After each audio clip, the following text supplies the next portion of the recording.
लय व्यवस्था, परमेश्वर की पवित्रता। इसमें हम देखेंगे 5 बलियां, पवित्रता और स्वास्थ्य, कोड़ियों का शुद्ध किया जाना और 7 पर्व। इस पुस्तक का अध्ययन करना और अपने हृदय के लिए इसमें से कुछ प्राप्त करना सबसे कठिन है, लेकिन ये परमेश्वर का प्रेरित वचन है, इसलिए इसमें अवश्य ही हमारे लिए कुछ रखा है। लय व्यवस्था ऐसी पुस्तक है जो परमेश्वर की पवित्रता के विषय में बात करती है। इस पूरी पुस्तक में इसकी मुख्य विषय वस्तु पवित्रता है। पवित्रता ऐसा शब्द है जिससे बहुत से विश्वासी भयभीत हो जाते हैं, लेकिन हमें साहस के साथ परमेश्वर के वचन के मानक मापदंडों की घोषणा करनी चाहिए, क्योंकि वे सभी वास्तविक हैं और सभी प्राप्त किए जा सकते हैं। पवित्रता परमेश्वर का मूल स्वभाव है। जो आत्मा परमेश्वर हमें देता है वह पवित्र आत्मा है। जब यशायाह ने परमेश्वर का दर्शन पाया तो उसने उसे उसकी पवित्रता में देखा और स्वयं को एक अपवित्र मनुष्य के रूप में देखा। पवित्रता स्वास्थ्य की तरह है। आप में से कितने हैं जो पूरी तरह से स्वस्थ होने के विषय में सुनना न चाहेंगे? क्या हम अच्छे स्वास्थ्य से डरते हैं?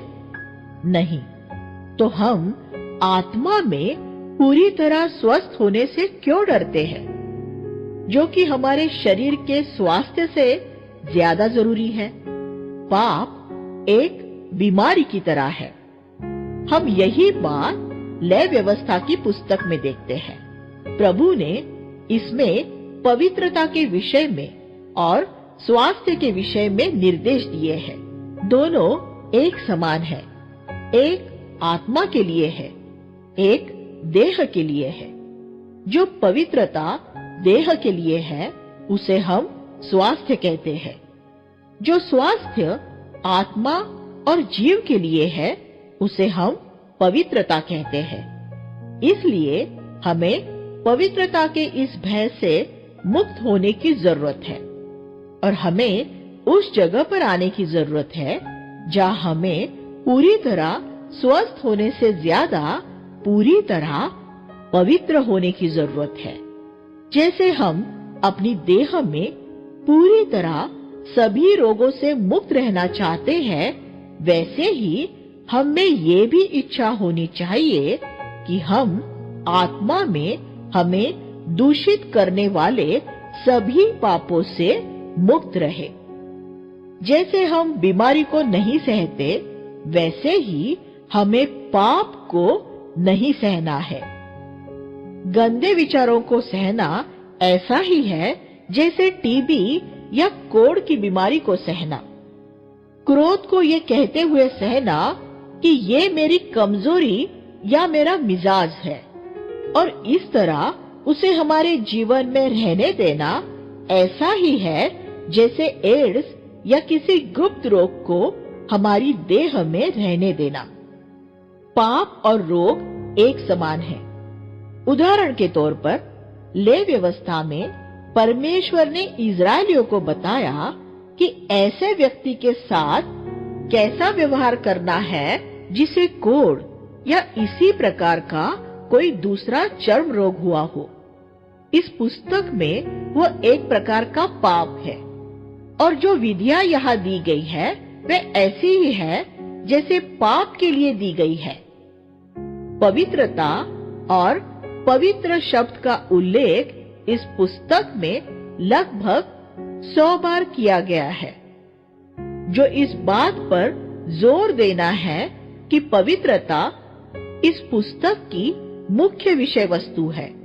एक 27 अध्यायों की पुस्तक जिसमें पवित्रता का 100 बार उल्लेख किया गया हो, जरूर एक महत्वपूर्ण पुस्तक होनी चाहिए।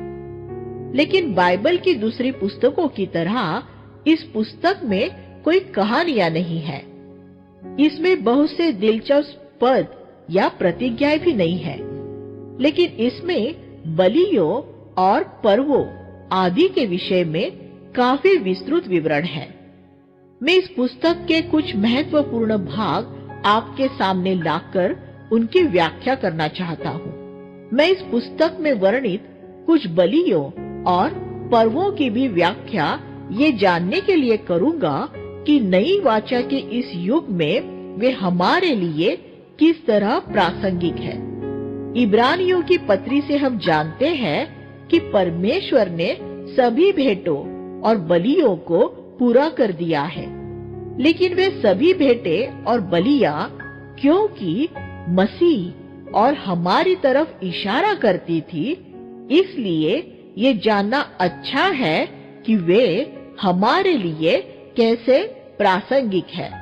और जैसा हमने पिछले अध्याय में मिलाप वाले तंबू में देखा था कि वे प्रतीकात्मक रूप में क्या दर्शाती है। 5 बलियां लय व्यवस्था अध्याय 1 से 7 5 बलियों का वर्णन करते हैं।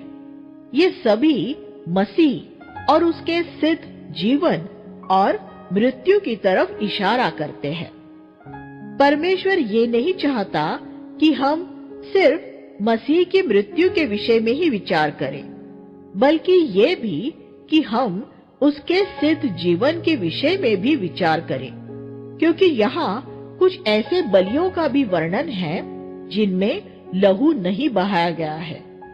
ये स्पष्ट है कि वे बलियां कलवरी के विषय में नहीं, बल्कि यीशु के सिद्ध जीवन के विषय में है।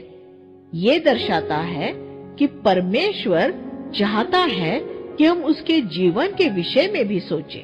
बहुत से मसीही सूली पर उसके बलिदान के विषय में ही सोचते हैं, लेकिन लय व्यवस्था की पुस्तक से हम ये सीखते हैं कि उसने अपने जीवन में भी बहुत से बलिदान किए थे। उसने दिन प्रतिदिन अपना जीवन पिता को अर्पित किया और अपनी स्वयं की इच्छा और अपना जैविक जीवन प्राण मरने के लिए उंडेला। इन 5 बलियों में से 2 अनिवार्य बाध्य थी, पाप बलि और दोष बलि। अन्य 3 बलियां स्वैच्छिक थी, होम बलि, अन्न बलि और मेल बलि। लय व्यवस्था अध्याय 1 में जिसका सबसे पहले उल्लेख किया गया है वह होम बलि है, जो हमारे पूरी तरह परमेश्वर को अर्पित होने का चित्र प्रस्तुत करता है। ये सुनिश्चित करने के लिए कि होम बलि में कोई दोष नहीं है, उसे पहले टुकड़े टुकड़े किया जाता था और फिर उसे अर्पित किया जाता था।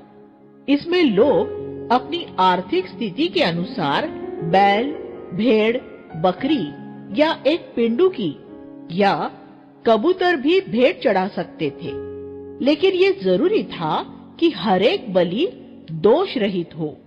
होम बलि वह चित्र प्रस्तुत करती है जिसमें यीशु ने अपने पूरे पार्थिव जीवन, सांसारिक जीवन में अपनी देह पिता को अर्पित की और आखिर में उसे पूरी तरह सूली पर भी अर्पित कर दिया।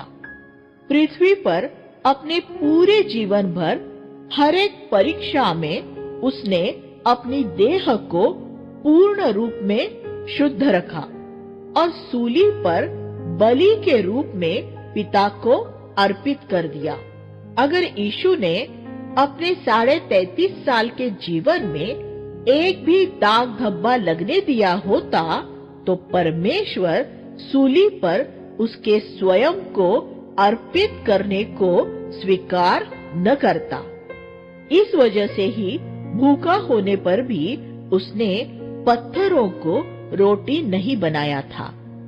पिता ने क्योंकि उसे ऐसा करने के लिए नहीं कहा था, इसलिए उसका ऐसा करना एक पाप होता। उसका जीवन पूरी निर्भरता और पूरे आज्ञा पालन का जीवन था।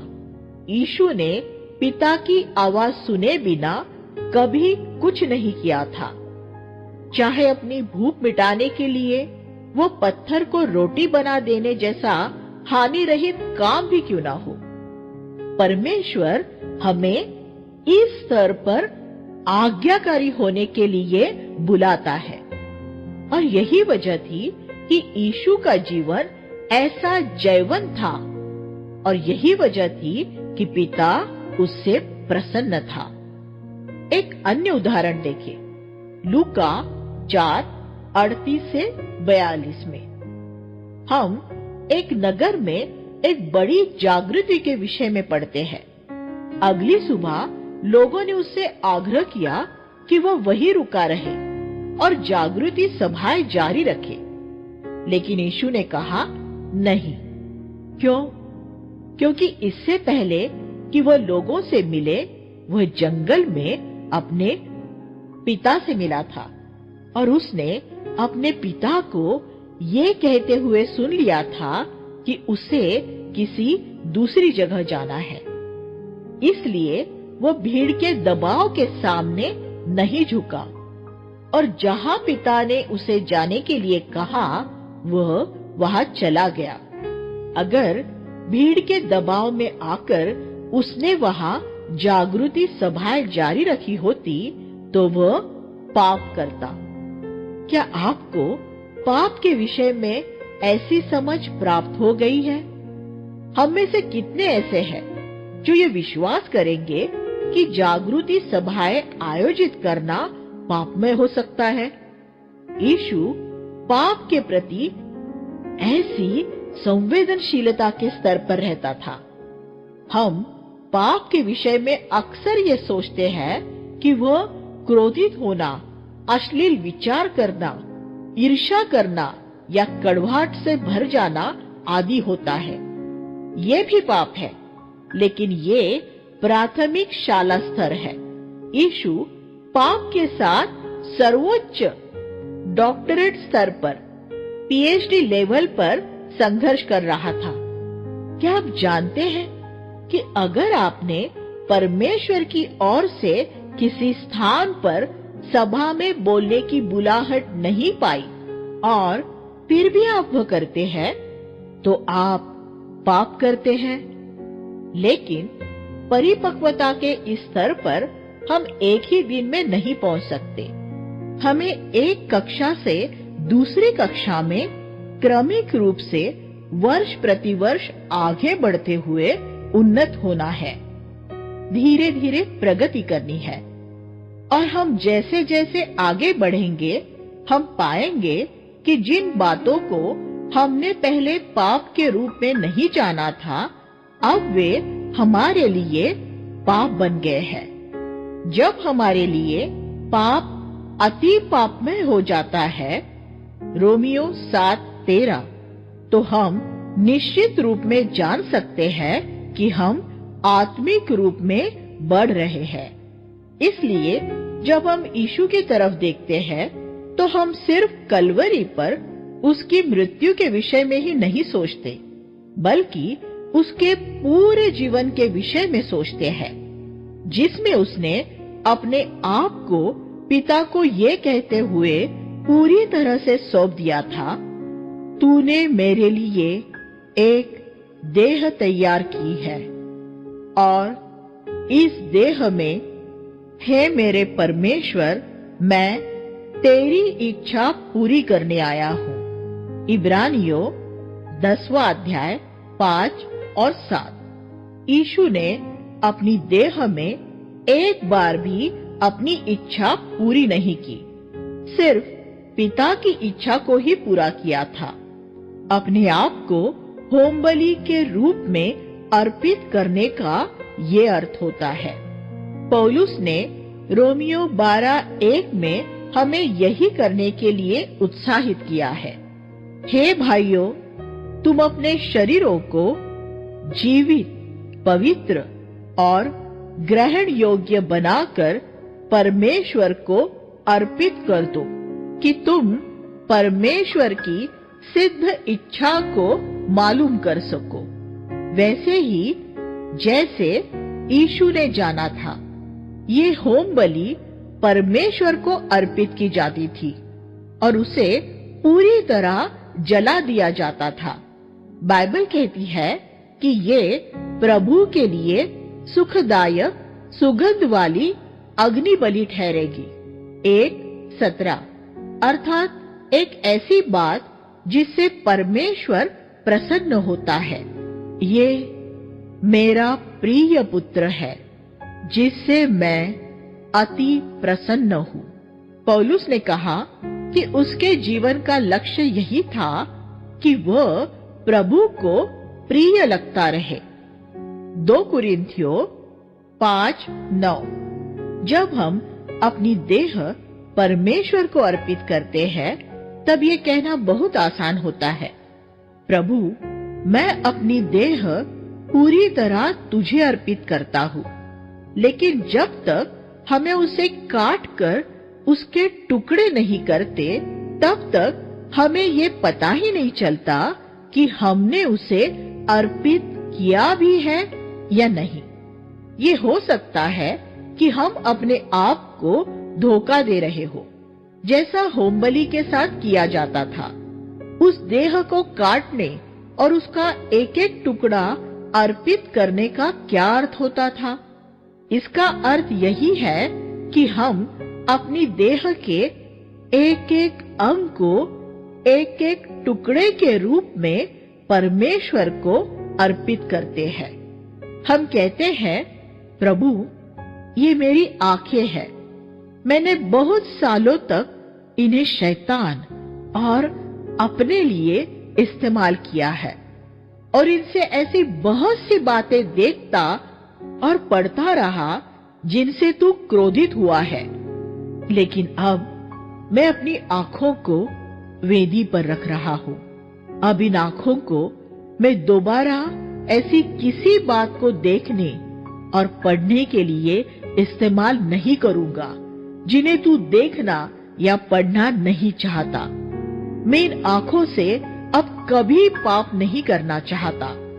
फिर हम जबान के लिए कहते हैं, प्रभु ये मेरी जबान है, मैंने इस जबान को बहुत सालों तक शैतान और अपने लिए इस्तेमाल किया है। इसे जो चाहा बोला है, अपने फायदे के लिए झूठ बोला है, लोगों पर क्रोधित होकर इससे व्यर्थ बातें की है, चुगलखोरी की है और दोष लगाए हैं। लेकिन अब मैं वो सब दोबारा नहीं करना चाहता। प्रभु मेरी ये जबान अब मैं तुझे दे रहा हूं। इस पल के बाद से ये पूरी तरह तेरी है। इसके बाद हम एक एक कर अपने हाथों, पैरों और अपने शारीरिक अवयवों की तरफ बढ़ते हुए और प्रभु से यही कहते रहे, प्रभु ये है मेरी देह के अंग और मेरे शारीरिक आवेग जिनसे मैंने पाप किया है और तुझे चोट पहुंचाई है। अब मैं इन्हें कभी अपनी संतुष्टि के लिए या अपनी लालसाओं को तृप्त करने के लिए इस्तेमाल नहीं करना चाहता। अब से ये पूरी तरह तेरे है। जब हम एक एक टुकड़े को काटते हैं और उन्हें एक एक कर वेदी पर रखते हैं, सिर्फ तभी हम ये जान सकते हैं कि हम अपनी देह परमेश्वर को पूरी तरह से अर्पित कर रहे हैं या नहीं। जब बलि को पूरी तरह से काटकर वेदी पर रख दिया जाए, तब आप परमेश्वर से कह सकते हैं, अब तेरी आग को बलि पर गिरने दे और इसे पूरी तरह जलकर भस्म होने दे। लय व्यवस्था 9:24 में हम पढ़ते हैं कि कैसे परमेश्वर की आग आकर होम बलि को भस्म कर गई। वह आग पवित्र आत्मा और आग के बपतिस्मे का चित्र है, जो हमारे बलिदान को भस्म करता है और हमारी देह को परमेश्वर की आग से भरता है। लेकिन वह आग तब तक नहीं गिरती जब तक कि होमबलि के अंतिम टुकड़ों को भी वेदी पर नहीं रख दिया जाता। मसीही लोग तब क्या करते हैं जब वे अपने आप को होमबलि होने के लिए अर्पित करना नहीं चाहते, लेकिन फिर भी आग से भरना चाहते हैं? वे एक झूठी आग तैयार कर लेते हैं, असल की एक नकल बना लेते हैं। हम लेवी व्यवस्था 10वां अध्याय 1-2 में यही देखते हैं। हारून के पुत्रों नादाब और अबीहू ने अपना अपना धूपदान लेकर उसमें आग भरी और उस बाहरी आग को प्रभु को अर्पित किया, जिसकी आज्ञा उसने नहीं दी थी। जब हमारे पास परमेश्वर की असली आग नहीं होती, तब ये खतरा बन जाता है कि जो उनके पास है हम उसकी नकल करेंगे कि हम ये कह सके, हाँ हमारे पास भी आग है, हम भी अन्य भाषा में बोले हैं। असली आग की नकल करने के लिए परमेश्वर नादाब और अबीहू से इतना क्रोधित हुआ कि उसने अपनी उपस्थिति में से एक और आग भेजी, और इस बार वह आग होमबलि को नहीं बल्कि उन दोनों पाखंडियों को भस्म करने के लिए आई थी। आत्मिक मामलों में असल की नकल करना बहुत खतरनाक हो सकता है। फिर भी मसीहियों के विशाल जन समूह आजकल यही कर रहे हैं। प्रचारक अन्य भाषाएं बोलने का प्रशिक्षण दे रहे हैं, भावनाओं को उत्तेजित कर रहे हैं और लोगों को मनोदैहिक चंगाइयों के अनुभव करवा रहे हैं, ये कल्पना करते हुए कि वह यीशु के नाम में चंगा होने के समान है। जिन्होंने परमेश्वर से असली आग पाई है, उन्होंने उसकी कीमत चुकाई है। उन्होंने अपना सब कुछ वेदी पर रख दिया, अपना धन, बैंक अकाउंट, अपनी आंखें, अपनी जुबान, अपने हाथ, अपनी संपत्ति, अपनी महत्वाकांक्षाएं, अपनी इच्छाएं, अपना सब कुछ उन्होंने अपने जीवनों की छानबीन की और ये सुनिश्चित किया कि होमबलि के सारे टुकड़े वेदी पर रखे जाए। तब परमेश्वर ने अपनी आग उन पर भेजी थी। आप एक ऐसे व्यक्ति को देखते हैं और ये अभिलाषा करते हैं कि आपके पास भी ऐसा ही सामर्थ्य से भरा अभिषेक हो। आप वो कीमत चुकाने के लिए तैयार नहीं होते, लेकिन फिर भी लोगों को ये दिखाना चाहते हैं कि आप एक अभिषिक्त जन हैं, और तब आप भी वही कर सकते हैं जो नादाब और अबीहू ने किया था। एक बाहरी आग तैयार करते हैं, अपनी भावनाओं को उत्तेजित करते हैं और अन्य भाषा आदि बना लेते हैं, क्योंकि 95% से ज्यादा विश्वासियों में आत्मिक परख नहीं होती। इसलिए आप उनको आसानी से मूर्ख बना सकते हैं कि आपके अंदर असली आग है, लेकिन दूसरे लोगों से ज्यादा आप ये जानते हैं कि जो आपके पास है वो परमेश्वर की तरफ से नहीं है, बल्कि आपका खुद का ही तैयार किया हुआ है। सचेत हो जाए और मन फिराए। अगर आज परमेश्वर मसीही जगत का न्याय उसी प्रकार करे जिस प्रकार नादाब और अबीहू का किया गया था, तो मुझे यकीन है कि बहुत से मसीही मारे जाएंगे। दूसरी बलि अन्न बलि है। लेवी व्यवस्था अध्याय 2। इस बलि में कोई लहू नहीं बहाया जाता था। इसमें किसी पशु की बलि नहीं दी जाती थी। इस बलि में उत्तम आटा, भुने हुए धान, नमक और तेल अर्पित किया जाता था। इस बलि के विषय में एक विशेष बात जो प्रभु ने कही वो ये थी कि इसमें खमीर न मिलाए जाए। पद 11। पूरे पवित्र शास्त्र में खमीर पाप का प्रतीक है, लेकिन प्रभु ने उसमें नमक मिलाने के लिए कहा। नमक एक अनंत वाचा का प्रतीक है। गिनती 18वां अध्याय 19 में लिखा है, ये परमेश्वर के सम्मुख नमक की अनंत वाचा है।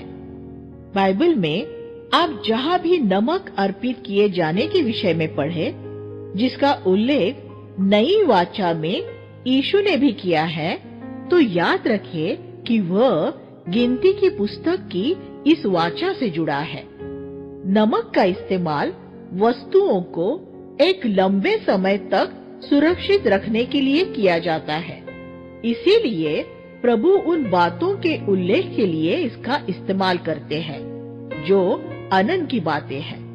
इसलिए इस अन्न बलि में मिलाया गया नमक ये दर्शाता था कि बलि अर्पित करने वाला अपने आप को 5, 10 या 50 साल के लिए नहीं, बल्कि हमेशा के लिए प्रभु को अर्पित कर रहा है। ये विवाह की तरह है, एक अनंत वाचा। तीसरी बलि मेल बलि है। लेव व्यवस्था अध्याय 3। बलि चढ़ाने वाले को आकर पशु के सिर पर अपना हाथ रखना पड़ता था। पद 2। इस तरह वो ये अंगीकार करता था कि उस पशु की मृत्यु द्वारा उसका परमेश्वर से मेल हुआ है। इस प्रकार विश्वास से धर्मी ठहराए जाने द्वारा हमारे प्रभु यीशु द्वारा हमारा परमेश्वर से मेल हुआ है। रोमियो 5:1। हमारे विवेक में शांति का होना हमारे मसीही जीवन का एक निर्णायक पक्ष है। परमेश्वर ये नहीं चाहता कि उसके किसी भी बच्चे को इस बात में अनिश्चय हो कि परमेश्वर ने उसे स्वीकार कर लिया है। हमें इस बात का पूरा यकीन होना चाहिए कि हमारे सभी पाप क्षमा हो चुके हैं। हमारे जीवन में मामूली सी भी दोष भावना नहीं होनी चाहिए। जैसे ये व्यक्ति इस पशु के सिर पर हाथ रखता था, वैसे ही हम भी कलवरी पर सूली पर चढ़े प्रभु पर अपना हाथ रखते हैं और ये भरोसा करते हैं कि उसने हमारे सारे पापों का पूरा दाम चुका दिया है, हमारे कर्ज को पूरी तरह चुका दिया है और कलवरी पर हमारे खिलाफ लिखे विधियों का अभिलेख फाड़ दिया है। कुलुसियों 2:14। इसलिए जैसे हमारे प्रभु ने सूली पर कहा, वैसे ही हम भी कह सकते हैं, पूरा हुआ। परमेश्वर की हमसे ये प्रतिज्ञा है, तुम्हारे पापों को क्षमा करूंगा और तुम्हारे अपराधों को फिर कभी याद नहीं करूंगा। हालेलुया। नया नियम हमारे परमेश्वर के विश्राम में प्रवेश करने और हर समय उसमें बने रहने के विषय में बात करता है। इब्रानियों अध्याय 4। क्या आप जानते हैं कि परमेश्वर ने आपको वैसा ही स्वीकार किया है जैसे आप हैं, आपके बदलने के बाद नहीं, बल्कि आप जैसे हैं वैसे ही। यही वह बात है जिससे हमारे जीवन में विश्राम आता है। मेल बलि इसी बात का प्रतीक है। चौथी बलि पाप बलि है। अध्याय 4। ध्यान देने योग्य एक बहुत दिलचस्प बात यह है कि यहाँ सिर्फ अनजाने पाप का ही उल्लेख किया गया है। अगर कोई व्यक्ति अनजाने में किसी ऐसे काम को करने द्वारा पाप करे जिसे करने के लिए परमेश्वर ने मना किया है। पद 2। पाप करने वाला अभिषिक्त याजक भी हो सकता था। देखिए पद 3। और तब उसे भी प्रभु को पाप बलि चढ़ाने की जरूरत होती थी। कुछ मसीही अगुए ऐसा दिखावा करते हैं मानो वे कभी कोई पाप ही नहीं करते। जब परमेश्वर पाप का न्याय करता है तो वह सबसे पहले अगुओं और याजकों से ही शुरू करता है। पहले उन्हें ही प्रभु के साथ अपना हिसाब चुकता कर लेना चाहिए। अगर आप एक सामान्य इजरायली होते और आपने अपने गोत्र के अगुए को वेदी पर पाप बलि चढ़ाते देखा होता तो आप शायद हैरान होकर अपने मन में कहते, ये व्यक्ति हमारा अगुआ है, लेकिन इसने भी पाप किया है। तब आप ये जानकर उत्साहित होते कि परमेश्वर आप ही के जैसे सामान्य लोगों को उसके अगुए होने के लिए चुनता है। क्या हम सब पाप नहीं करते?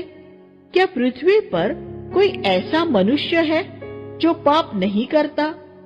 लोगों पर अपनी ये छाप न लगाए कि आप सिद्ध है, जबकि आप जानते हैं कि आप नहीं है। बाइबल में ईश्वरीय लोगों के विषय में लिखी बातों द्वारा मेरे उत्साहित होने का एक कारण यह है कि बाइबल उनकी गलतियों को नहीं छुपाती। ये हमने अब्राहम, इसहाक और याकूब के जीवनों में देखा है। प्रेरित पौलुस ने गलतियां की और उसने अपने सहकर्मी लूका से, जिसने प्रेरितों के काम को लिखा था, उन्हें छुपाने के लिए नहीं कहा।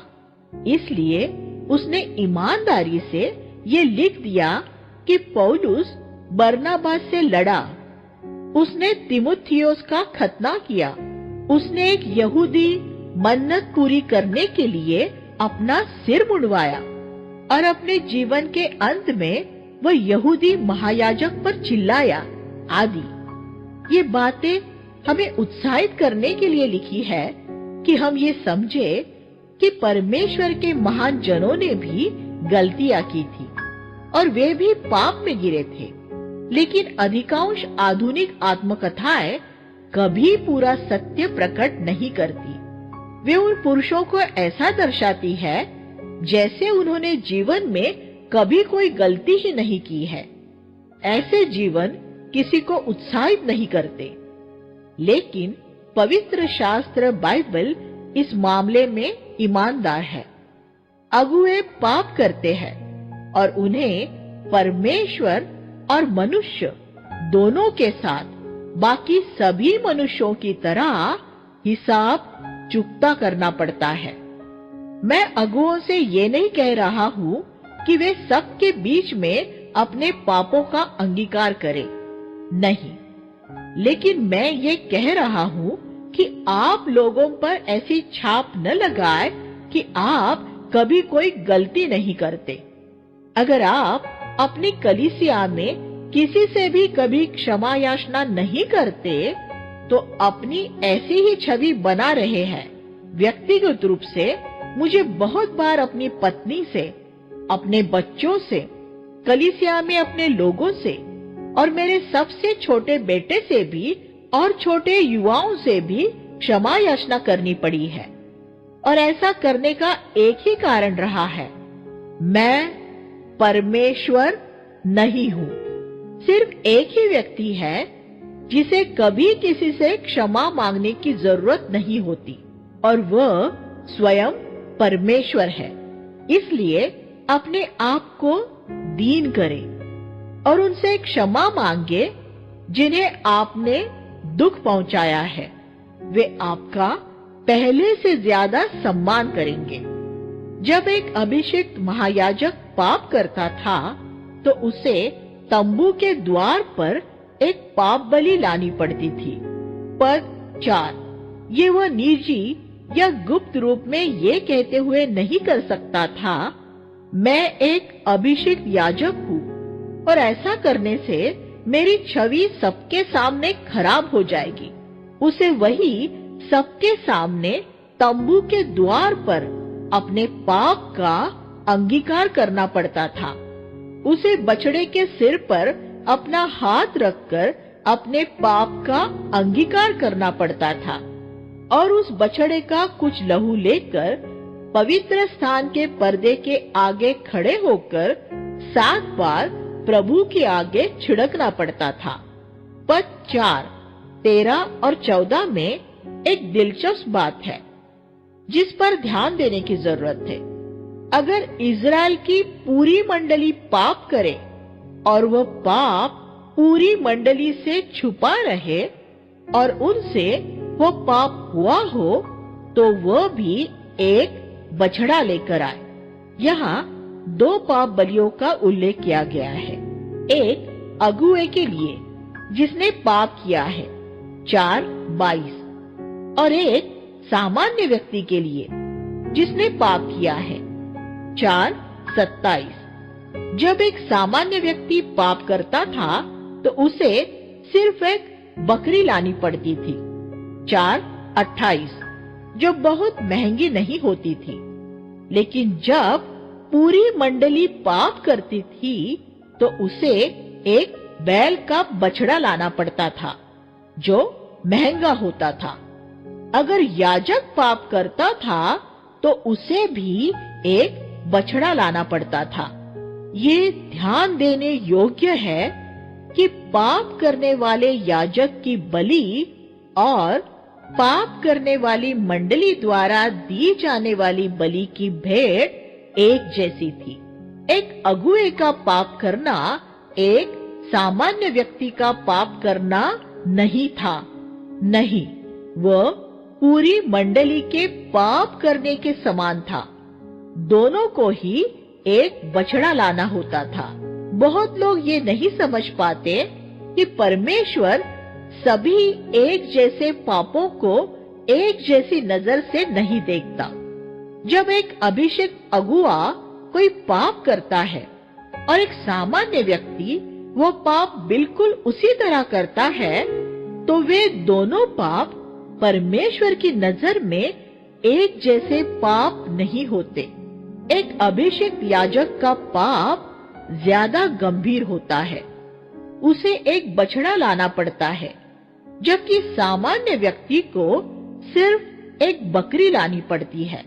हमारा जितना ज्यादा अभिषेक होता है और हम लोगों को जितना ज्यादा सिखाते हैं, जैसा कि पुरानी वाचा के याजक करते थे, हम अपने जीवनों के लिए परमेश्वर के सामने उतने ही ज्यादा जिम्मेदार होते हैं।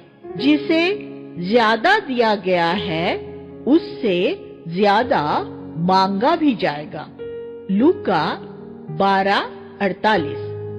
ये भी देखे कि पाप बलि सिर्फ अनजाने पापों के लिए ही ठहराई गई है। देखिए 4 अध्याय 2, 13, 22 और 27। इब्रानियों 10:26 में दी गई चेतावनी देखे। अगर हम जानबूझकर पाप करते रहे तो पाप के लिए कोई बलिदान शेष नहीं रहा है। ये लय व्यवस्था 4 के अनुसार है। अगर आप वास्तव में प्रभु की ओर मुड़ चुके हैं और परमेश्वर की संतान बन चुके हैं तो आप पाप करना न चाहेंगे। ये नया जन्म पाने का एक स्पष्ट चिन्ह होता है। हम पाप कर सकते हैं। असल में हम सभी अनजाने पाप करते हैं, लेकिन अगर हमारा नया जन्म हो चुका है तो हम कभी पाप करना न चाहेंगे। हम परमेश्वर की दया और भलाई का फायदा उठाना नहीं चाहेंगे। जब एक व्यक्ति परमेश्वर के खिलाफ ये जानते हुए पाप करता है कि वह आसानी से क्षमा पा सकता है, तब ये लगभग निश्चित है कि उसका नया जन्म नहीं हुआ है। एक नया जन्म पाया हुआ मसीही पाप में गिर सकता है, मगर वो पाप से घृणा करने वाला व्यक्ति होगा। लेकिन हमें ये अंगीकार करना चाहिए कि हम सब ने पाप किया है और नया जन्म होने के बाद जानबूझकर भी किया है। तब इन पापों का क्या होगा? इब्रानियों 10:26 कभी कभी होने वाले पाप के विषय में नहीं, पर लगातार पाप करते रहने के विषय में बात करता है। अगर हम जानबूझकर पाप करते रहे, ये परमेश्वर की अच्छाई का गलत फायदा उठाते रहने के विषय में है। फिर पाप के लिए कोई बलिदान शेष नहीं रहा है, बल्कि सिर्फ परमेश्वर के भयानक न्याय की प्रतीक्षा है। 10:27 पांचवा बलि दोष बलि है। अध्याय 5 ये उन पापों के विषय में है जो न सिर्फ परमेश्वर के बल्कि मनुष्यों के भी खिलाफ किए गए हैं। कुछ पाप सिर्फ परमेश्वर के खिलाफ किए जाते हैं। जैसे मान ले कि हम में अश्लील विचार है, तो उनसे हम दूसरों को नुकसान नहीं पहुंचा रहे हैं। अगर हम में गलत उद्देश्य है, तो हम सिर्फ परमेश्वर के खिलाफ पाप करते हैं। लेकिन बहुत से पापों में दूसरे लोग भी शामिल रहते हैं। यहाँ पद 1 में एक ऐसा व्यक्ति है जो उसके द्वारा देखी गई बात की साक्षी नहीं देता, शायद इसलिए क्योंकि उसमें उसका मित्र फंस रहा है। और जब उसके चुप रहने से एक निर्दोष व्यक्ति को सजा दे दी जाती है, तब वह पहला व्यक्ति परमेश्वर और मनुष्य दोनों के खिलाफ पाप करने वाला दोषी माना जाता है। इस तरह के और भी अन्य पापों का नीचे दिए गए पदों में उल्लेख किया गया है। पद 16 में भरपाई करने के विषय में लिखा है। अगर वह पाप परमेश्वर के खिलाफ है, तो जिस पवित्र वस्तु के संबंध में उससे पाप हुआ हो, उसमें वह 5वां भाग 20% बढ़ाकर क्षतिपूर्ति के रूप में याजक को दे। यही सिद्धांत मनुष्यों की भरपाई करने में भी लागू होता है, जिसका उल्लेख गिनती 5वां अध्याय 6 और 7 में है। अगर आपने किसी से बेईमानी की है या किसी को लूटा है, तो आपने जो उससे लिया है वो लौटाते समय उसमें 20% और जोड़कर देना होगा। इससे आप ये सीख जाएंगे कि दोबारा किसी के साथ ऐसा नहीं करना है। यह प्रभु ने दोष बलि के विषय में 7:30 में एक और बात कही है, जिस पर मैं आपका ध्यान आकर्षित करना चाहता हूँ। वह अपने ही हाथों में प्रभु के लिए अग्नि बलि लेकर आए। अब जो भी हो, छोटे या बड़े, आपको व्यक्तिगत रूप में अपनी भेंट लानी होगी। आप किसी सेवक के द्वारा उसे नहीं भेज सकते। आप चाहे कितने भी महापुरुष क्यों न हो, लेकिन आपको स्वयं आना होगा, अपने आप को दीन करना होगा और अपने दोष को स्वीकार करते हुए ये मानना होगा कि आपने पाप किया है। परमेश्वर के सामने सब बराबर है। पवित्रता और स्वास्थ्य। अब कुछ ऐसे अध्याय हैं जो पवित्रता और स्वास्थ्य के विषय में है। ये सभी हमारे जीवन की छोटी छोटी मामूली बातों में परमेश्वर की गहरी दिलचस्पी के विषय में बताते हैं। हम ये कल्पना कर सकते हैं कि परमेश्वर को हमारे जीवन की मामूली बातों में कोई दिलचस्पी नहीं हो सकती, लेकिन लय व्यवस्था की पुस्तक में मैं ये पाता हूँ कि परमेश्वर हर एक मामूली बात में दिलचस्पी रखता है। एक खाने के बर्तन में छिपकली के गिर जाने पर भी इजरायलियों को यहाँ निर्देश दिए गए हैं। जिस मिट्टी के बर्तन में छिपकली गिरी हो, उसे नाश कर देना था और उसमें रखा खाना नहीं खाना था, कि रोग का संक्रमण न हो और किसी की मृत्यु न हो। लय व्यवस्था 11:33। उनके किसी रूप में अशुद्ध हो जाने पर परमेश्वर ने उन्हें नहाने के भी निर्देश दिए थे। उन्हें चलते पानी में नहाना था। लय व्यवस्था 15:13। अशुद्ध होने पर परमेश्वर ने उन्हें उनके कपड़े धोने के विषय में भी निर्देश दिए थे। लय व्यवस्था 15वां अध्याय वचन 5, 7 और 11 और अध्याय 17। परमेश्वर अपने लोगों की किस तरह देखभाल करता है, इसके ये सिर्फ 2 उदाहरण हैं। क्या आपने कभी सोचा था कि आपके खाने और सफाई में और आपके नहाने की आदतों में और आपके नियमित कपड़े धोने में परमेश्वर की इतनी दिलचस्पी हो सकती है? मैं ऐसी बातें पढ़कर बहुत उत्तेजित हो जाता हूँ। कौन कहता है कि लय व्यवस्था की पुस्तक बहुत नीरस है? ये पुस्तक लैंगिक शुद्धता और दूसरे रोचक विषयों के विषय में भी बताती है। अध्याय 10, 8 से 11 में परमेश्वर ने हारून से कहा, जब कभी तू और तेरे पुत्र मिलाप वाले तंबू में आए, तब तुम न तो दाख मधु और न कोई नशीली वस्तु पीना। ऐसा न हो कि तुम मर जाओ। इस तरह तुम पवित्र और अपवित्र के बीच फर्क जानोगे और इस्राएलियों को वे सब विधियां सिखा सकोगे जो प्रभु ने मूसा के द्वारा उन्हें बताई है। परमेश्वर अगुओं को ये बता रहा था कि उन्हें ऐसा कुछ भी खाना या पीना नहीं है जो उनकी देह को अशुद्ध करने वाला हो।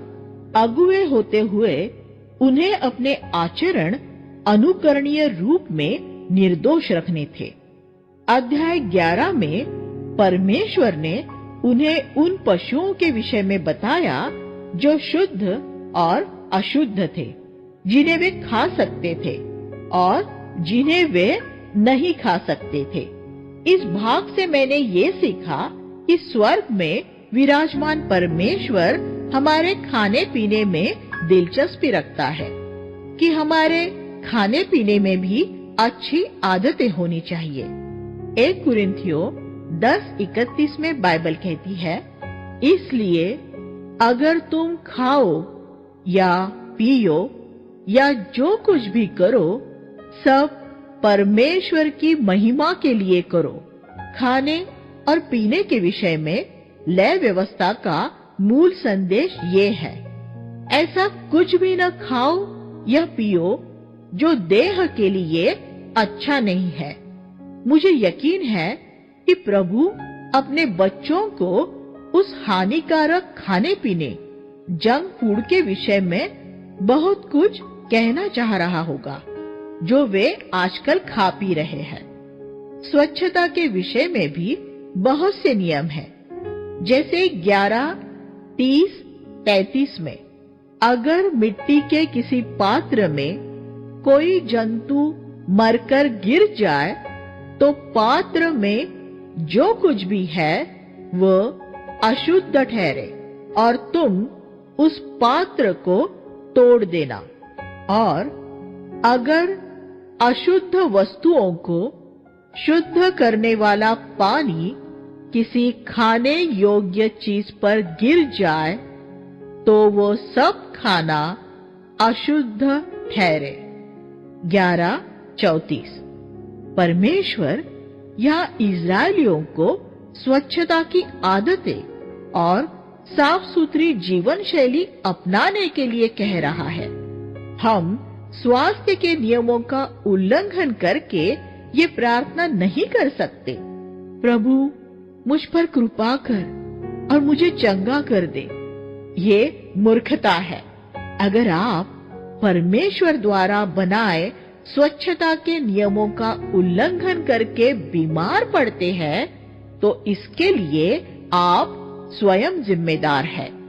हमने देखा है कि परमेश्वर ने निर्गमन 15:26 में क्या कहा है। अगर तुम मेरी विधियों का पालन करोगे तो मैं तुम्हें चंगा करूंगा। परमेश्वर हमें चंगाई से ज्यादा स्वास्थ्य का दान देना चाहता है, लेकिन हमें अपनी देह के लिए उसके नियमों का पालन करना चाहिए। अध्याय 11:44 में हम पढ़ते हैं, मैं तुम्हारा परमेश्वर यहोवा हूं, इसलिए अपने आप को शुद्ध और पवित्र करो, क्योंकि मैं पवित्र हूं। लय व्यवस्था की पुस्तक की मुख्य विषय वस्तु यही है और ये पद पुस्तक के बीच में है। पत्रस ने इस पद का उल्लेख 1 पत्रस 1:16 में किया है। हम पवित्र बने क्योंकि हमारा बुलाने वाला पवित्र है। पवित्रता और स्वच्छता लय व्यवस्था की मुख्य विषय वस्तुएं हैं। कोढ़ियों का शुद्ध होना। अध्याय 13 कोढ़ की परख करने के विषय में है। जब किसी मनुष्य के शरीर की त्वचा में सूजन या पपड़ी या श्वेत चमकदार दाग हो और उसके शरीर की त्वचा पर कोढ़ का लक्षण दिखाई दे, तो वह जान ले कि ये कोढ़ की बीमारी है। जब याजक उसे जांच ले तो वह उसे अशुद्ध ठहराए, लेकिन अगर वह चमकता दाग उसके शरीर की त्वचा पर श्वेत हो, लेकिन उसकी त्वचा से गहरा न दिखाई दे और न वहां के बाल श्वेत हुए हो, तो याजक उस बीमारी वाले व्यक्ति को 7 दिन तक अलग रखे। 13वां अध्याय 2 से 4। मैं चाहता हूं कि आप ये बात कोढ़ पर नहीं, पाप पर लागू करें। ये एक मूल्यवान भाग है। जब आप किसी भाई या बहन में कुछ ऐसा देखते हैं जो पाप जैसा नजर आता है, तब आपको क्या करना चाहिए? इजरायलियों को यहाँ क्या करने के लिए कहा गया था? उन्हें इसका न्याय खुद नहीं करना था, क्योंकि इसमें वे गलत भी हो सकते थे। ये हो सकता था कि वह कोढ़ न हो। इसमें हमारे लिए सीखने के लिए यही पाठ है। इसलिए इस मामले को पहले हम प्रभु के पास ले जाए। यहाँ हारून मसीह का प्रतीक है, और फिर प्राचीनों के पास ले जाए। यहाँ हारून के पुत्र कलीसिया के प्राचीनों के प्रतीक है। वे ही इस मामले से निपटे। अगर आप इस सामान्य सिद्धांत के अनुसार चलेंगे तो आप ऐसी बातों से बच जाएंगे जो आपको और दूसरे लोगों को नाश करने वाली बातें हैं। अगर एक इजरायली अपने आप को दीन करके ये कह सकता था, मैं एक याजक नहीं हूं, मुझे इसे परमेश्वर के नियुक्त किए हुए याजक के पास ले जाना चाहिए, तो कितनी समस्याओं का हल हो जाता था। और अगर आप भी अपने आप को इसी तरह नम्र और दीन कर सके, तो कलीसिया को कितनी झूठी अफवाहों और उलझन से बचाया जा सकता है। हम यह देखते हैं कि याजक भी सुनी हुई बात के आधार पर फौरन कोई निर्णय नहीं देता था। लेकिन ये एक दुखद बात है कि आज अनेक अगुवे जैसे ही किसी मामले के विषय में सुनते हैं, वैसे ही उसकी सच्चाई जाने बिना ही अपना फैसला सुना देते हैं। बाइबल कहती है, सच्चाई जाने बिना फैसला सुना देना कितनी मूर्खता की बात है।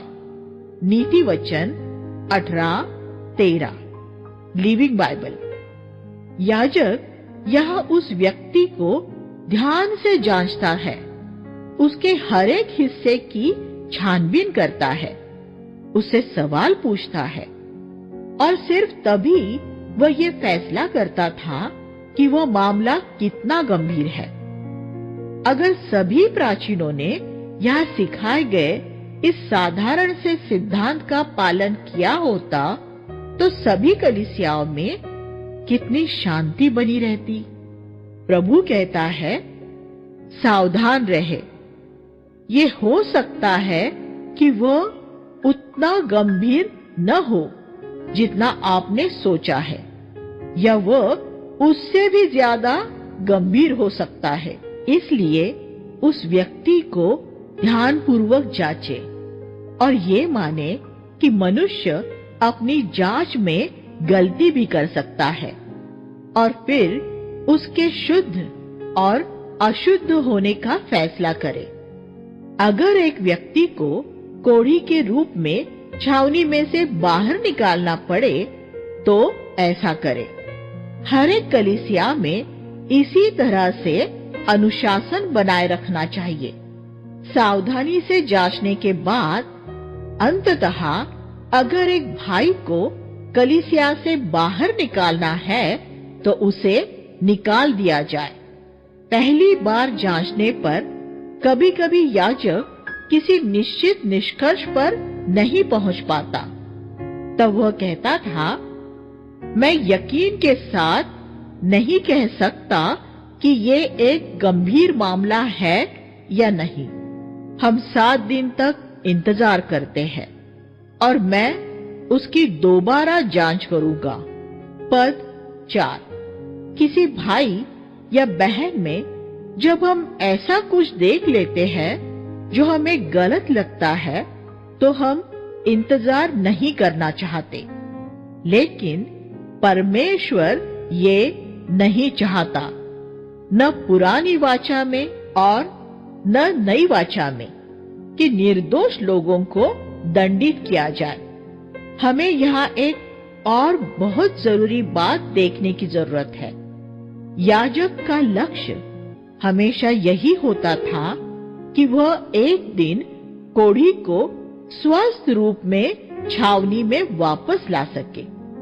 इसलिए वह 7 दिन के बाद फिर से उसकी जांच करता था।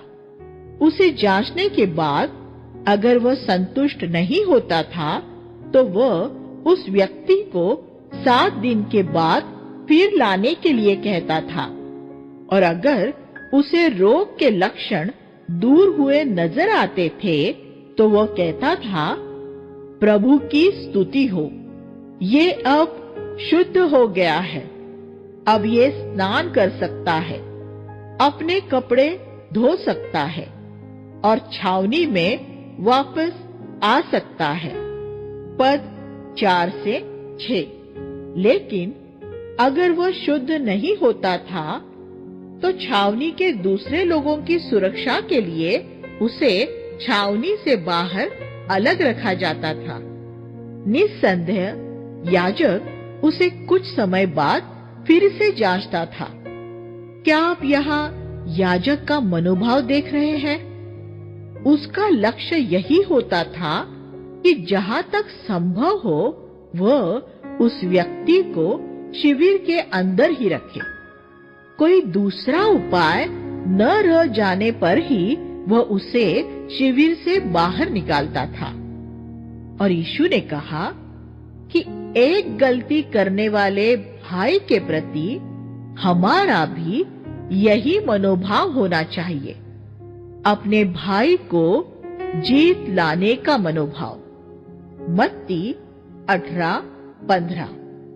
उसके पाप से उसे बचाने के लिए हर संभव कोशिश की जानी चाहिए। जब किसी भी तरह से सफलता न मिले तब उसे दूर करना चाहिए। मत्ती 18:17 और 1 कुरिन्थियों 5:13। लेकिन उसे बाहर निकाल देने के बाद भी अगर वह ईमानदारी से मन फिरा लेता है तो उसे कलीसियाई संगति में वापस ले आना चाहिए। 2 कुरिन्थियों 2 अध्याय 6 से 11। लेकिन एक दुखद रूप में ये उस मनोभाव से बहुत भिन्न है जो मैंने आजकल बहुत सी कलीसियाओं में देखा है, जहाँ विश्वासियों को सिर्फ चीरा फाड़ा ही नहीं जाता बल्कि उन्हें खींचकर नीचे भी गिराया जाता है। अगर आपको नई वाचा का अगुवा होना है तो कलीसिया में पापियों के साथ दया से और दृढ़ता से व्यवहार करना सीखना होगा। रोमियो 11:22। यहाँ 13वां अध्याय 12-13 में एक अद्भुत सत्य है। और अगर कोढ़ त्वचा में और भी ज्यादा फूट निकले और उस व्यक्ति में जिसे रोग है सिर से लेकर पैर तक, जहां तक याजक देख सकता है, फैल जाए तो याजक उसे जांचे। और अगर कोढ़ उसके सारे शरीर में फैल गया हो तब क्या वह व्यक्ति शुद्ध है या अशुद्ध है? इसका जवाब हमें हैरान करने वाला हो सकता है। वह शुद्ध है। ये कैसे हो सकता है? अगर उसकी त्वचा पूरी श्वेत हो गई है तो वह शुद्ध है, लेकिन अगर उसके ऊपर फिर से खुला घाव नजर आए तो वह फिर से अशुद्ध हो गया है। पद 14। लेकिन इसका क्या अर्थ हुआ? हमारे लिए इसकी सिर्फ इतनी प्रासंगिकता है, अगर एक व्यक्ति ये स्वीकार कर लेता है कि वह एक निकम्मा पापी है, सिर से पांव तक घिनौना है, और अगर वह ये अंगीकार करता है कि उसमें कुछ भी भला वास नहीं करता, तब वह प्रभु की दृष्टि में शुद्ध है। लेकिन अगर वह कहता है, नहीं, मैं इतना बुरा नहीं हूं, मेरे जीवन में कुछ अच्छाइयां भी है, तब वह फिर से अशुद्ध हो गया है।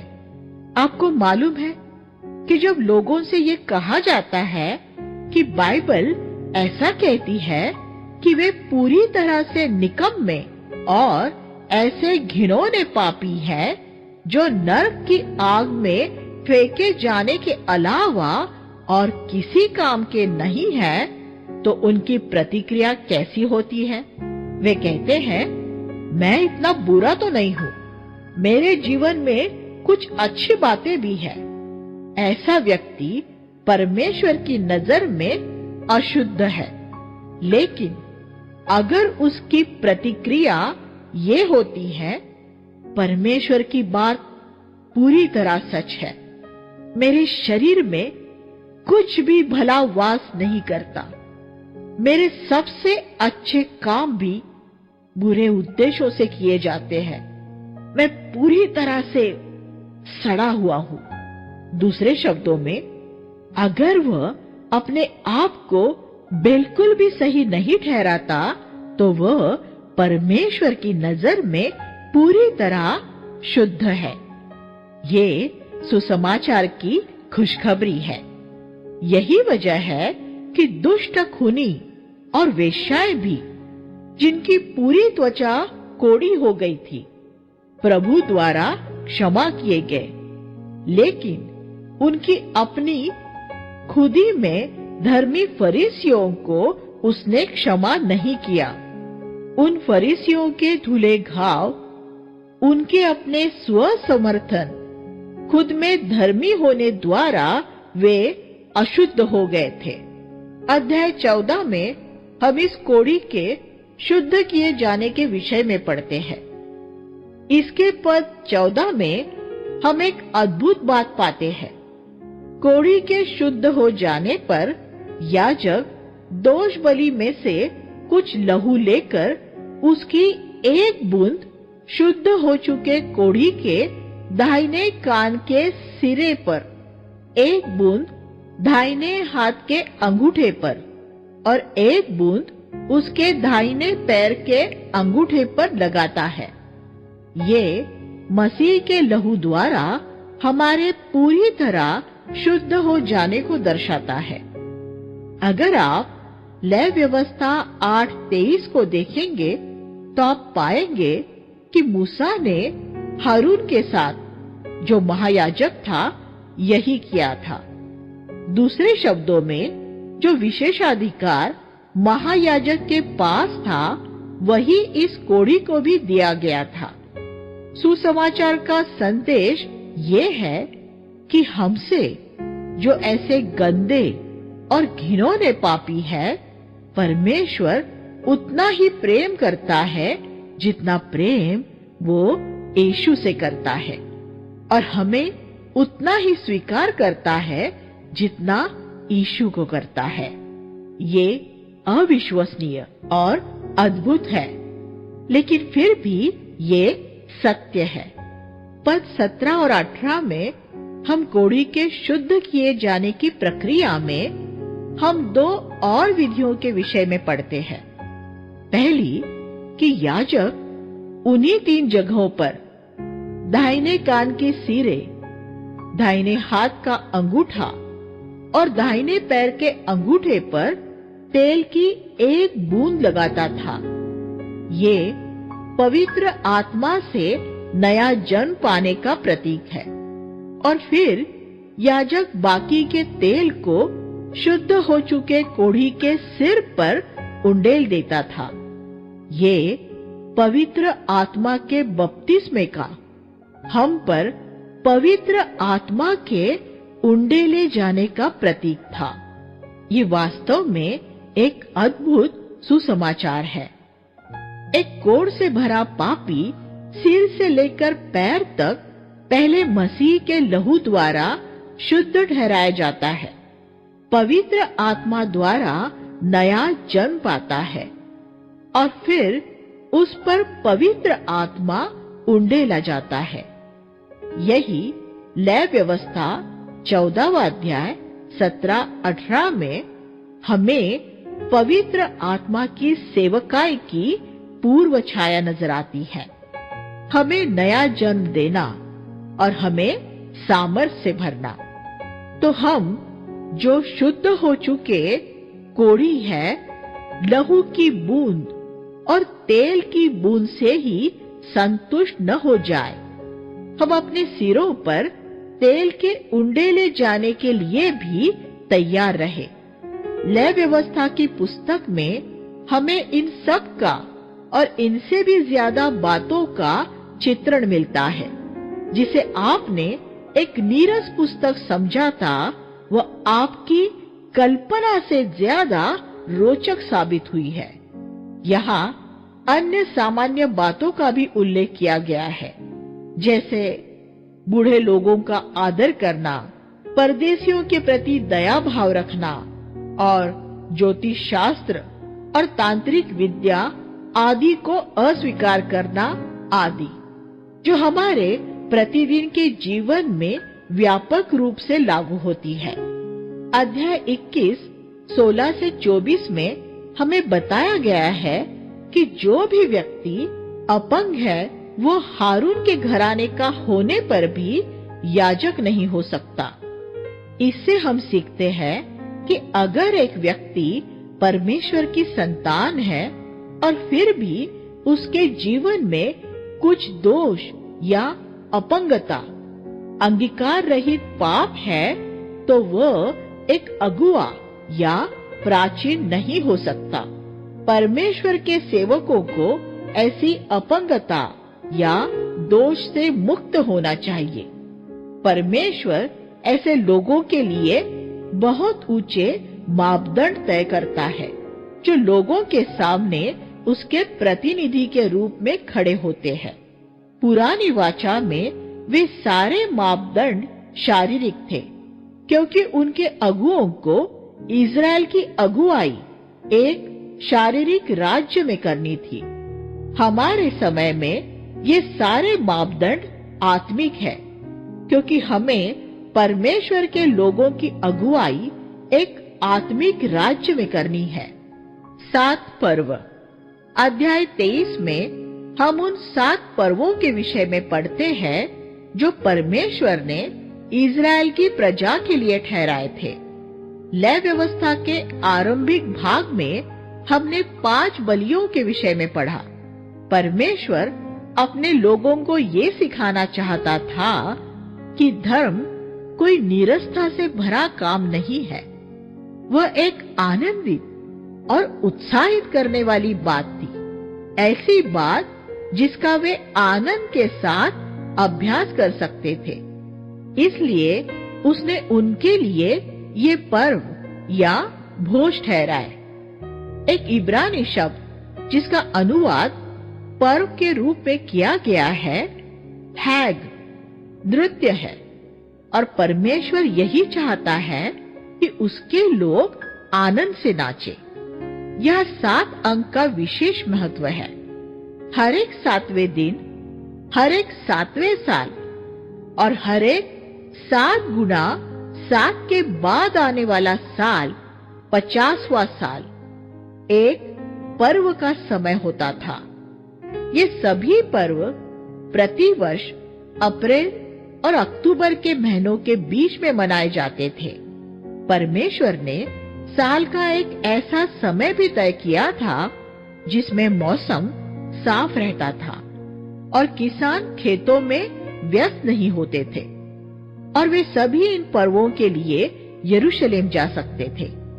परमेश्वर की सभी आज्ञाएं वास्तविक रूप में व्यावहारिक है और वह हमारी सभी शारीरिक जरूरतों का ख्याल रखता है।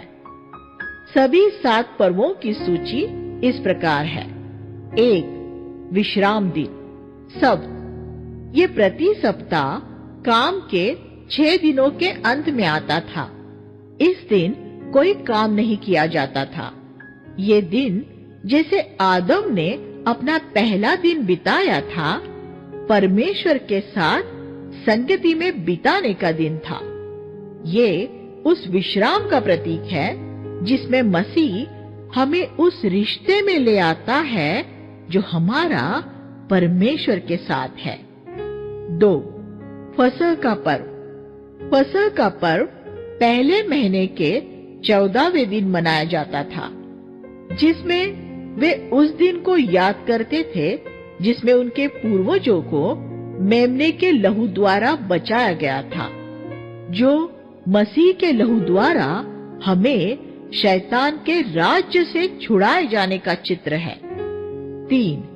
अख़मीरी रोटी का पर्व। ये फसह के पर्व के फौरन बाद ही आता है और 7 दिन तक मनाया जाता था, जिसमें वे सिर्फ अख़मीरी रोटी ही खाते थे। ये उन्हें उस खमीरी रोटी की याद दिलाता था जो उनके पूर्वज मिस्र में छोड़ आए थे, जो हमारे उस पुराने जीवन का चित्र है जिसे हम अपने मन फिराव के समय पीछे छोड़ आए हैं। ये शुद्ध हो चुके खमीर रहित उस जीवन का प्रतीक है जिसमें जीने के लिए हमें नई वाचा में बुलाया गया है। 4. पेंतेकुस्त का पर्व। इसे सप्ताहों का पर्व भी कहा जाता है और ये अख़मीरी रोटी के पर्व के 50वें दिन शुरू होता था। पेंतेकुस्त का अर्थ 50वां है। ये पर्व जौ और गेहूं की फसल की कटाई के अंत में परमेश्वर के लिए धन्यवाद के रूप में मनाया जाता था। 1500 साल के बाद पवित्र आत्मा का उंडेला जाना इसी दिन हुआ था और ये पर्व इसी बात का प्रतीक है। प्रेरितों 2:1। इस दिन परमेश्वर को 2 रोटियां अर्पित की जाती थी, जो इस बात का प्रतीक थी कि इस दिन बहुत साल बाद यहूदी और गैर यहूदी एक हो जाएंगे। दोनों रोटियां खमीरी और नमकीन होती थी। जो इस बात का चिन्ह थी कि जिन्होंने नया जन्म पाया है उनमें अब भी पाप खमीर है। लेकिन फिर भी परमेश्वर ने उनके साथ एक अनंत वाचा नमक बांधी है। 5.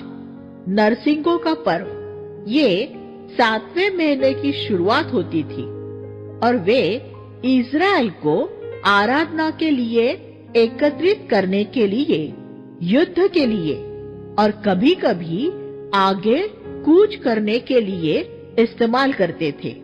ये एक उत्सव होता था जिसमें वे परमेश्वर के सामने आनंद मनाते थे और परमेश्वर को धन्यवाद देते थे। ये पर्व उस दिन का प्रतीक था जबकि अंतिम तुरही फूंकी जाएगी और प्रभु अपने लोगों को लेने के लिए वापस आएगा। 6. प्रायश्चित का दिन। ये पूरे साल में सबसे महत्वपूर्ण दिन होता था। पूरे साल में सिर्फ यही एक ऐसा दिन होता था जिसमें महायाजक मिलाप वाले तंबू के महापवित्र स्थान में प्रवेश कर सकता था। वह इस दिन की प्रतीक्षा करता था और बहुत दिनों तक वह इसके लिए अपने आप को तैयार करता था। वह सिर्फ इस दिन अपना श्वेत वस्त्र पहनता था। वह प्रायश्चित के ढक्कन पर पूरी इज़राइली प्रजा के पाप के प्रायश्चित के लिए बलि का लहू चढ़ाता था। ये पर्व कलवरी के प्रायश्चित के महान दिन की ओर संकेत करता था, जहां हमारा महायाजक हमारे पापों के लिए अपने आप को बलि चढ़ाने वाला था। 7. झोपड़ियों का पर्व।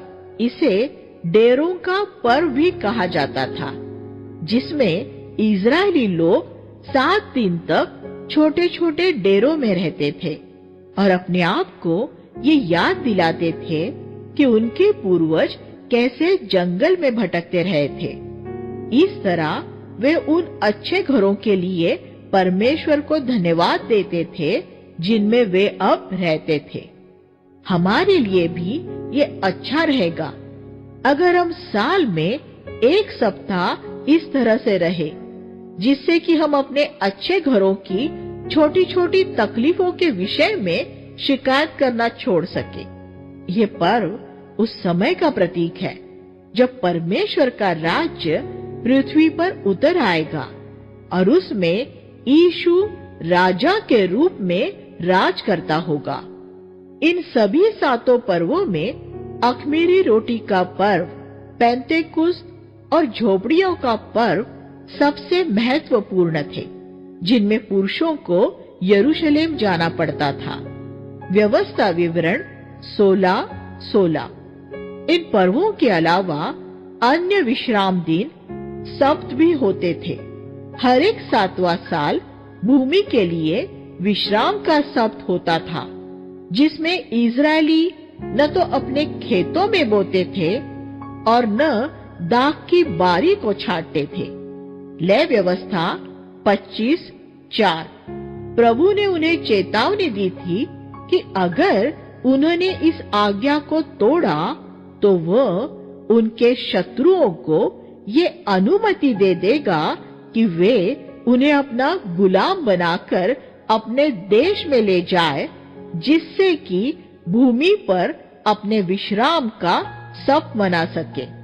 26वां अध्याय 34 और 35। इज़राइलियों ने परमेश्वर की इस आज्ञा का 490 साल तक उल्लंघन किया और इसलिए परमेश्वर ने उन्हें 70 साल तक बंधुआई में भेजा था कि भूमि को फिर 70 साल का वह विश्राम मिल सके जिसकी आज्ञा दी गई थी।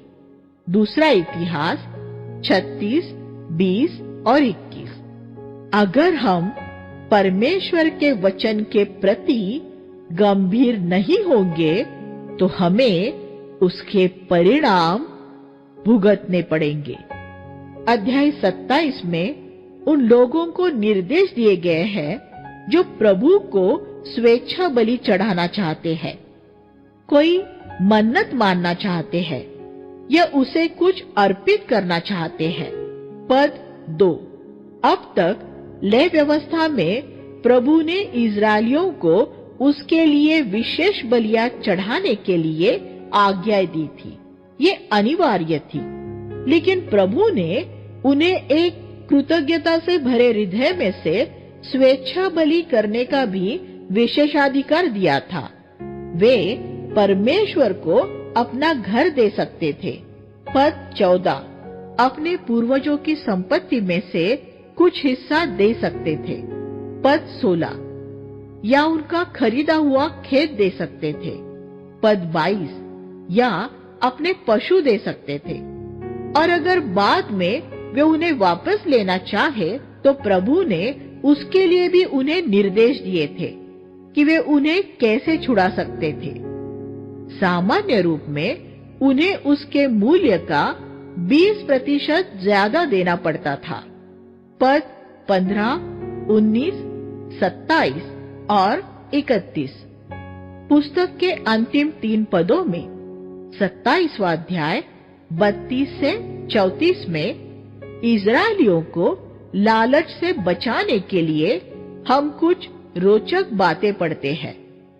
उन्हें अपने गाय बैलों और भेड़ बकरियों में से 10वां हिस्सा प्रभु को देना पड़ता था। उन्हें याजक के सामने अपने पशुओं को लाठी के नीचे से गुजरने देना होता था, जिसमें से हर एक 10वां पशु प्रभु को देना होता था। अगर 10वां पशु स्वस्थ और अच्छा हो तो उसकी जगह एक बीमार कमजोर पशु देकर उसे बदला नहीं जा सकता था।